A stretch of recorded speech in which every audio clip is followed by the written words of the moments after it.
Merhaba arkadaşlar, sevgili ve değerli izleyiciler.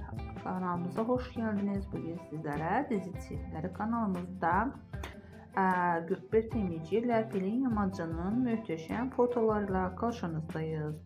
Başarılı ünlü oyuncularımızın yeni başarılı görüntülerini Instagram'ın fan sayfalarından toparlayarak sizlere takdim ediyoruz. Umarım düzenlediğiniz videonu beğenirsiniz.